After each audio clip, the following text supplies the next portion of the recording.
já se espalhou por todos os continentes. O presidente Lula voltou a dizer em seu programa de rádio que a gripe não é tão perigosa assim.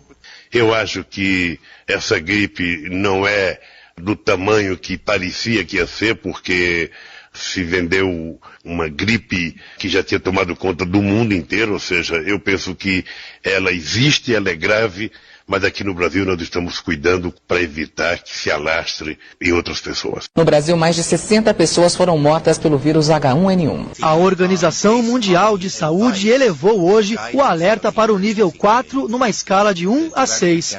Isso significa que os países devem adotar medidas como restrição a viagens e ao comércio e cancelamento de atividades com aglomeração de pessoas. Tem diminuído a frequência de sair à noite, em balada, lugar fechado. O sinal de alarme principal é o desconforto respiratório. Falta de ar, aumento da frequência respiratória. No México, o vírus é suspeito pela morte de 152 pessoas. Quem não está gripado, se usar a máscara, se previne?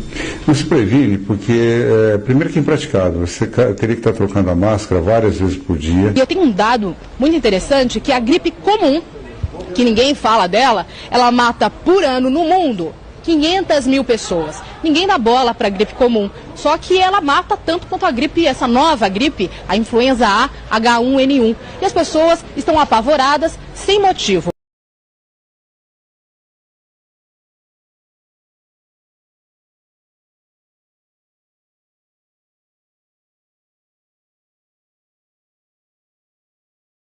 Já se espalhou por... Que a gripe comum, que ninguém fala dela, ela mata por ano no mundo 500 mil pessoas. Ninguém dá bola para a gripe comum, só que ela mata tanto quanto a gripe, essa nova gripe, a influenza A, H1N1. E as pessoas estão apavoradas sem motivo. Notícia alarmante. A Organização Mundial da Saúde diz que o vírus da gripe suína não pode mais ser contido. Já se espalhou por todos os continentes. A OMS diz que agora cabe a cada país tentar reduzir ao máximo a contaminação entre seus habitantes com medidas emergenciais. No México, o vírus é suspeito pela morte de 152 pessoas.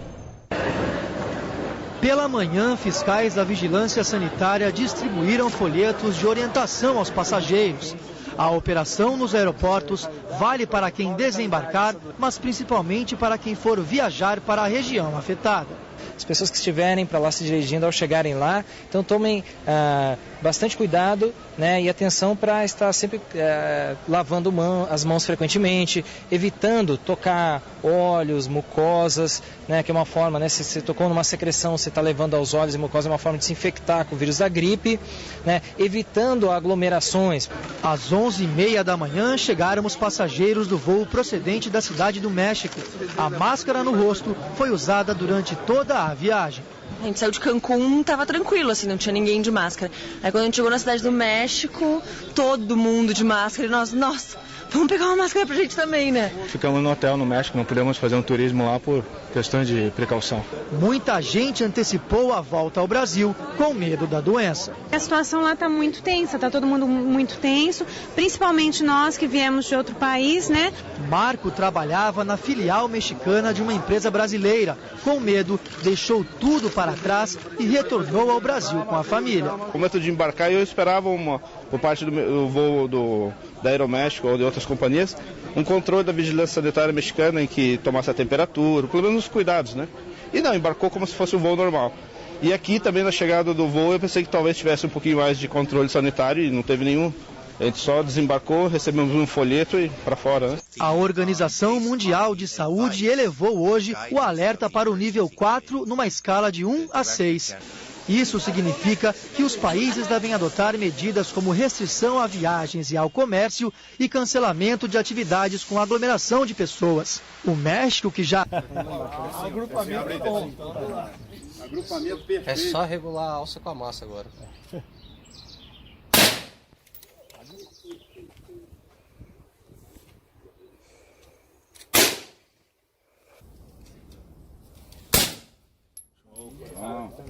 Essa é uma delícia,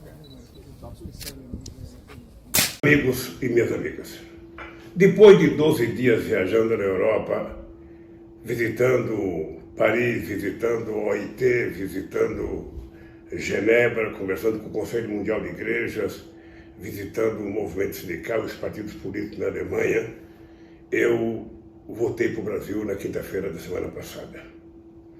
E quando cheguei ao Brasil, tive todo o cuidado de falar com meus médicos, que me recomendaram fazer uma quarentena.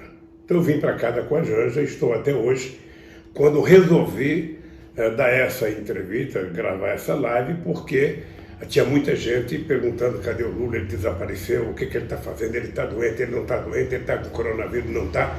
Então eu resolvi aparecer para dizer para vocês, graças a Deus, não estou com coronavírus e graças a Deus estou fazendo a quarentena para evitar duas coisas, evitar que eu possa ser transmissor e causar mal a alguém, ou que eu possa ser um receptor e ser prejudicado. Eu já tenho 74 anos de idade, eu preciso me cuidar e vou me cuidar, inclusive, para ajudar a cuidar das pessoas que também não podem ser vitimadas caso eu esteja com coronavírus.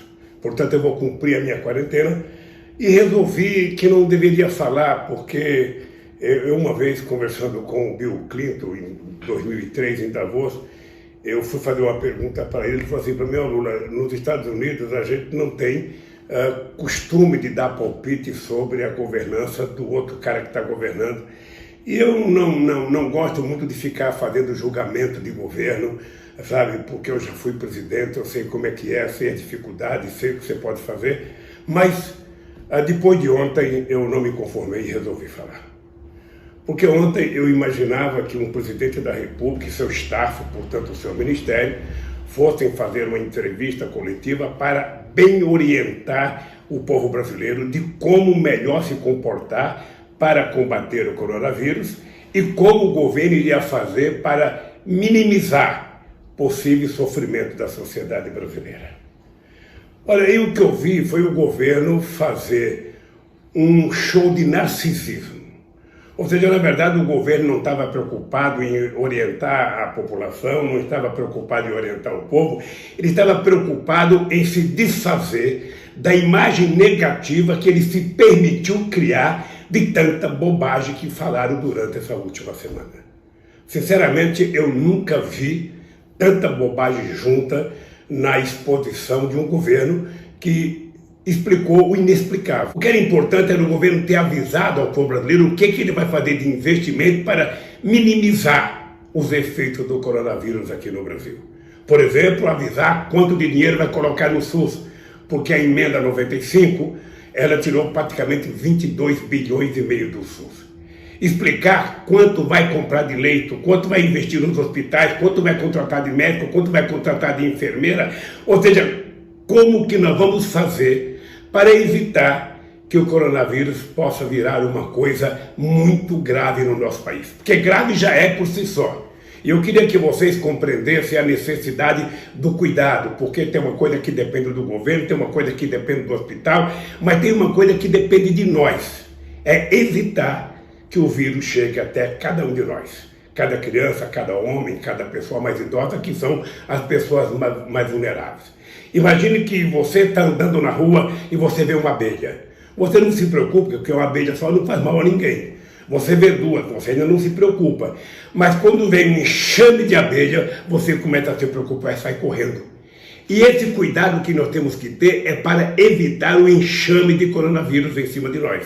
É por isso que é importante ficar em casa, é por isso que é importante não ficar em lugar que tenha muita gente, é por isso que é importante não ficar frequentando restaurante, bar, não ir a teatro, não ir a cinema, é importante não ir trabalhar, e aí o governo precisa garantir que as pessoas não serão mandadas embora, e os empresários garantir que as pessoas vão receber o seu dia, as empregadas domésticas ficar em casa e receber o seu salário.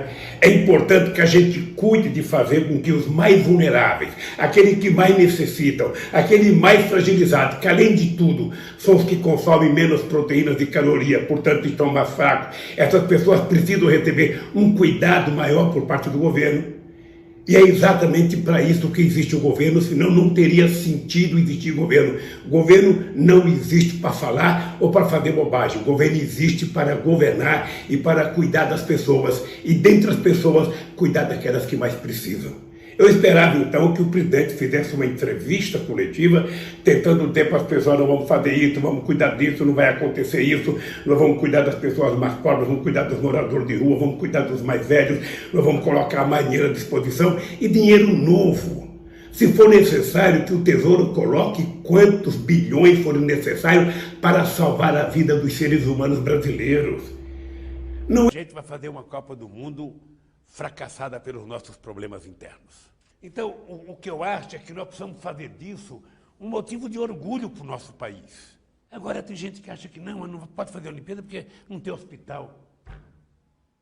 Sabe, olha, sinceramente, eu acho isso um retrocesso, sabe, enorme. Acho que a gente está jogando fora uma oportunidade de fazer de uma coisa boa uma coisa boa.